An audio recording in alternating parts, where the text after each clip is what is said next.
Hello friend, तो आज discuss करेंगे सीडीपी चाइल्ड डेवलपमेंट के कुछ most important previous year question. तो चाहे आप सीटेट की प्रिपरेशन कर रहे हों या फिर एमपी टेट या किसी भी अदर स्टेट टेट एग्जाम की जिसमें चाइल्ड डेवलपमेंट एंड पेडागोजी से रिलेटेड क्वेश्चन पूछे जाते हैं, तो आपके लिए वीडियो बहुत इंपॉर्टेंट है। इस वीडियो को एंड तक देखें और आप ये ज़रूर चेक करें कि आपके इसमें से कितने क्वेश्चन सही होते हैं। तो चलिए स्टार्ट करते हैं फर्स्ट क्वेश्चन से। फर्स्ट क्वेश्चन क्या है, बच्चे किस प्रकार से सीखते हैं? नीचे दिए गए कथनों में से कौन सा इस प्रश्न के विषय में सही नहीं है? तो सही नहीं बताना है आपको, तो इसके ऑप्शन देख लेते हैं। ऑप्शन नंबर ए है, बच्चे तब सीखते हैं जब भी संज्ञानात्मक रूप से तैयार होते हैं। ऑप्शन बी है, बच्चे अनेक प्रकार से सीखते हैं। ऑप्शन सी है, बच्चे सीखते हैं क्योंकि वे स्वाभाविक रूप से प्रेरित होते हैं। ऑप्शन डी है, बच्चे केवल कक्षा में सीखते हैं। तो बताइए इसका राइट आंसर क्या होगा? इसका राइट आंसर होगा ऑप्शन नंबर डी। एक गलत है कि बच्चे केवल कक्षा में सीखते हैं। बच्चे हर टाइम हर समय जिस भी इन्वायरमेंट में रहते हैं वो कुछ ना कुछ सीखते रहते हैं। तो इस प्रकार से इसका राइट आंसर क्या होगा? डी होगा। इसमें नहीं पूछा था। तो नेक्स्ट क्वेश्चन देखते हैं। नेक्स्ट क्वेश्चन क्या है, प्राथमिक विद्यालय शिक्षक को अपने शिक्षार्थियों को अभिप्रेरित करने के लिए निम्नलिखित में से किस रणनीति को अपनाना चाहिए? तो ये किसके लिए? प्राइमरी टीचर के लिए। और अब वो अपने बच्चों को अगर मोटिवेट करना चाहता है प्राइमरी टीचर, तो उसको किस रणनीति को अपनाना चाहिए? तो इसके ऑप्शंस देख लेते हैं। ऑप्शन ए है, प्रत्येक गतिविधि के प्रेरक के रूप में प्रोत्साहन, पुरस्कार और दंड का उपयोग करना चाहिए।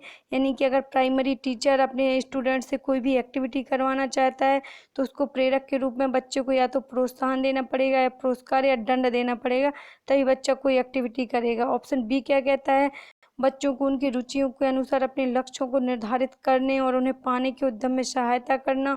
ऑप्शन सी क्या कहता है, पूरी कक्षा के लिए मानक लक्ष्य निर्धारित करना और उनकी उपलब्धि के आकलन के लिए कठोर मानदंड निर्धारित करना। ऑप्शन डी क्या कहता है, प्रत्येक शिक्षार्थी में अंक लाने के लिए स्पर्धा को प्रोत्साहित करना। तो इसका राइट आंसर क्या होगा? इसका राइट आंसर होगा ऑप्शन नंबर बी, बच्चों को उनकी रुचियों के अनुसार अपने लक्ष्य को निर्धारित करने और उन्हें पाने के उद्यम में सहायता करना। टीचर की पोजीशन क्या है? टीचर की पोजीशन बाल विकास में यानी कि चाइल्ड डेवलपमेंट में एक फैसिलिटेटर की, सुविधादाता की है। बच्चे को सुविधा प्रदान करना है। बच्चे की जिस प्रकार की रुचियां हैं या जिस भी चीज़ में उसका इंटरेस्ट है या फिर जो भी उसके लक्ष्य हैं उनको पाने में शिक्षक को क्या करना है? सहायता करना है। तो इसका राइट आंसर क्या हो जाएगा? Option number B. Next question देखते हैं। नेक्स्ट क्वेश्चन है, बच्चों को समूह कार्य देना एक प्रभावी शिक्षण रणनीति है क्योंकि?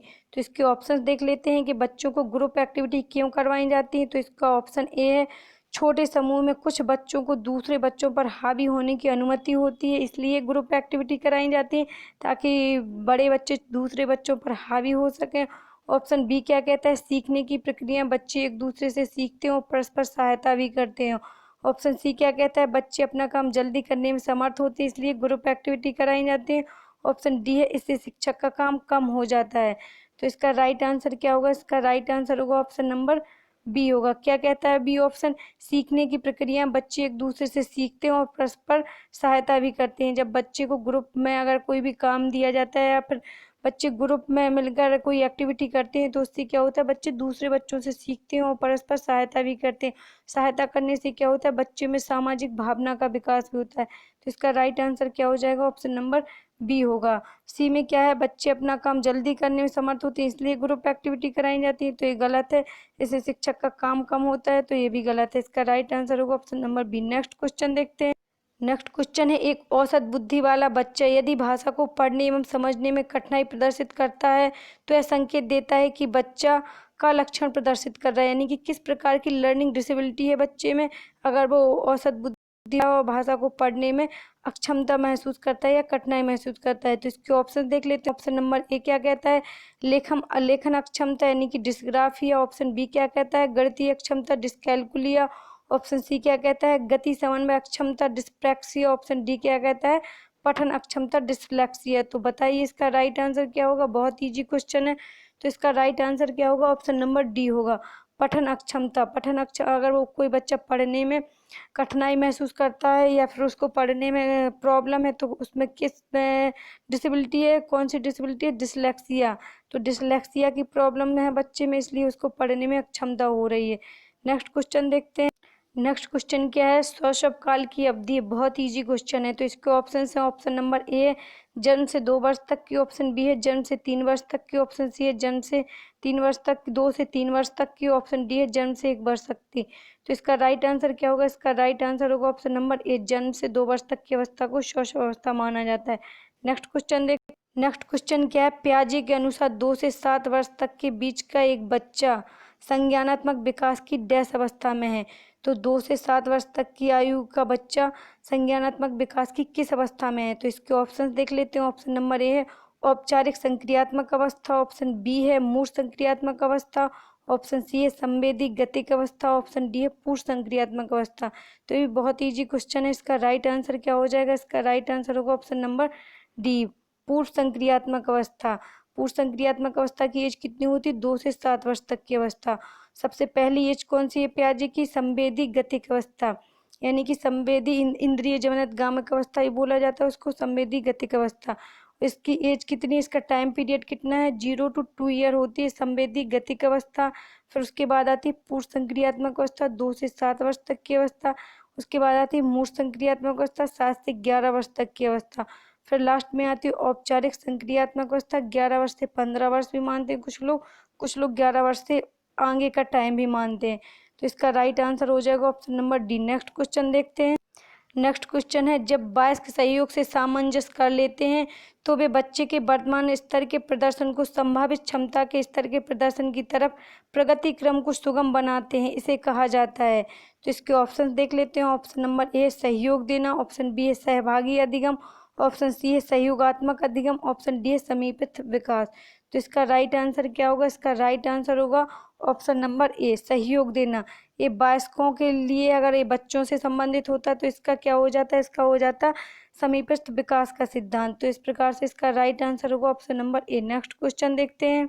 नेक्स्ट क्वेश्चन है मध्य बाल अवस्था में भाषा डैश डैश के बजाय डैश डैश अधिक है। तो इसके ऑप्शन देख लेते हैं। ऑप्शन नंबर ए है सामाजिकृत अहम केंद्रित, ऑप्शन बी है जीववादी सामाजिकृत, ऑप्शन सी है परिपक्व अपरिपक्व, ऑप्शन डी है अहम केंद्रित सामाजिकृत। तो इसका राइट आंसर क्या होगा? इसका राइट आंसर हो जाएगा ऑप्शन नंबर ए, यानी कि मध्य बाल अवस्था में बच्चे की भाषा सामाजिकृत की बजाय अहम केंद्रित अधिक होती है, यानी कि वो स्वयं कोई सेल्फ सेंटर्ड होती है। तो इस प्रकार से इसका राइट आंसर क्या हो जाएगा? ऑप्शन नंबर ए होगा।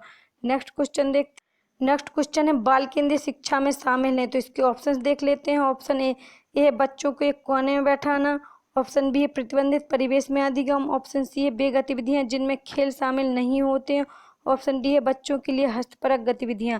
तो इसका राइट आंसर क्या होगा? बहुत इजी क्वेश्चन है। इसका राइट आंसर हो जाएगा ऑप्शन नंबर डी, वे बच्चे के लिए हस्तपरक गतिविधियां बहुत इंपॉर्टेंट होती हैं। लर्निंग बाय डूइंग, बच्चों को क्या करके सिखाना चाहिए, इसलिए बाल केंद्रित शिक्षा में शामिल क्या होता है? बच्चे के लिए हस्तपरक गतिविधियां। अगर बच्चा कोई चीज़ खुद से करके सीखता है तो वो बहुत इंपॉर्टेंट होता है। बच्चे उस चीज़ को बहुत अच्छे से सीखते हैं और लंबे समय तक उनको याद रहता है। तो बच्चे को कैसे लर्निंग बाय डूइंग करके सिखाना चाहिए। नेक्स्ट क्वेश्चन देखते हैं।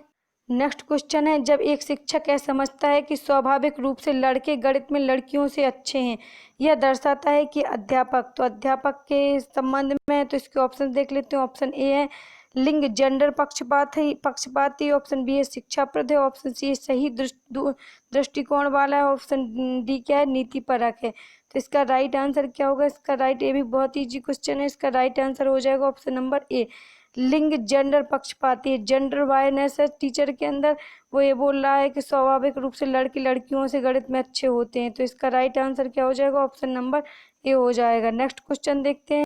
नेक्स्ट क्वेश्चन क्या है? समावेशी शिक्षा मानती है कि हमें डैश के अनुरूप बदलना है। तो इसके ऑप्शन देख लेते हैं। ऑप्शन नंबर ए व्यवस्था बच्चे के अनुरूप बदलनी है, ऑप्शन बी है परिवेश है या परिवार के अनुरूप, ऑप्शन सी है बच्चे परिवेश के अनुरूप बदलेंगे, ऑप्शन डी है बच्चे व्यवस्था के अनुरूप बदलेंगे। तो ये बहुत इंपॉर्टेंट क्वेश्चन है क्योंकि ये सीटेट में प्रीवियस ईयर में पूछा गया है। तो इसका राइट आंसर क्या हो जाएगा? ऑप्शन नंबर ए हो जाएगा। ये क्या कहता है? ये ऑप्शन समावेशी शिक्षा मानती है कि हमें व्यवस्था को बच्चे के अनुरूप बदलना है।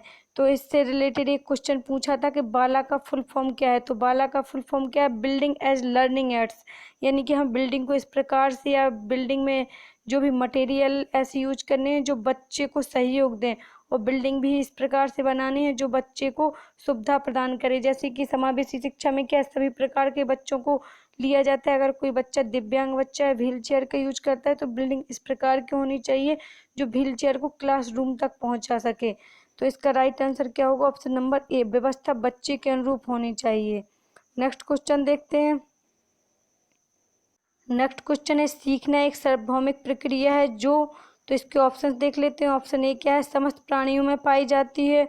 ऑप्शन बी है एक उम्र विशेष के लोगों में पाई जाती है। ऑप्शन सी क्या है? समय के साथ शनै शनै कम हो रही है। ऑप्शन डी क्या है? अध्यापक से बालक तक आती है। तो ये भी बहुत ईजी क्वेश्चन है। इसका राइट आंसर क्या होगा? ऑप्शन नंबर ए होगा, समस्त प्राणियों में पाई जाती है। सभी प्राणियों में सीखने की प्रक्रिया पाई जाती है। वो अपने जीवन में कभी ना कभी कुछ ना कुछ जरूर सीखते हैं। तो इसका राइट आंसर होगा option number A. Next question देखते हैं। नेक्स्ट क्वेश्चन देखते हैं क्या है? पढ़ाते समय चित्र दिखाने में सबसे अधिक महत्वपूर्ण महत्वपूर्ण लाभ कौन सा है? तो पढ़ाते समय जो भी चित्र दिखाए जाते हैं उनमें का सबसे महत्वपूर्ण लाभ कौन सा है? तो इसके ऑप्शन देख लेते हैं। ऑप्शन ए, इससे शिक्षक को कुछ समय के लिए राहत मिल जाती है, यानी कि टीचर को कुछ टाइम के लिए आराम मिल जाता है। ऑप्शन बी है, इससे पाठ को समझने में सहायता मिलती है। चित्र दिखाने से पाठ को समझने में सहायता मिलती है। ऑप्शन सी क्या है? विद्यार्थी चित्र देखने में रुचि रखते हैं। ऑप्शन डी है, इससे विद्यार्थियों का मनोरंजन होता है। तो ये भी बहुत ईजी क्वेश्चन है। इसका राइट आंसर क्या होगा? इसका राइट आंसर होगा ऑप्शन नंबर बी, इससे पाठ को समझाने में सहायता मिलती है। अगर आपने देखा होगा छोटे बच्चों की टेक्स्ट बुक, जो भी बुक होती है उनमें चित्रों की संख्या अधिक होती है। वो इसलिए होती है, बच्चे चित्रों के माध्यम से चीज़ों को अच्छे से समझ जाते हैं। जैसे कि आपको एक एग्जांपल देके समझाते हैं। अगर आप किसी बच्चे को फर्स्ट या सेकंड क्लास के बच्चे को कुतुब मीनार के स्ट्रक्चर के बारे में बताएंगे, तो आप चाहे उसको लाखों शब्दों में डिफाइन कर दें, फिर भी बच्चा अच्छे से समझ नहीं पाएगा। और अगर आप एक चित्र दिखा देंगे तो बच्चा उस चीज़ को बहुत अच्छे से समझ जाएगा और लंबे टाइम तक उसको याद रहेगा। तो इसका राइट आंसर क्या होगा? ऑप्शन नंबर बी होगा। नेक्स्ट क्वेश्चन देखते हैं। वे बालक जो भाषा बोलने, सुनने, लिखने में समस्या प्रदर्शित करते हैं, ग्रस्त होते हैं। तो इसके ऑप्शन देख लेते हैं। ऑप्शन ए है डिस्फेजिया से। ऑप्शन बी है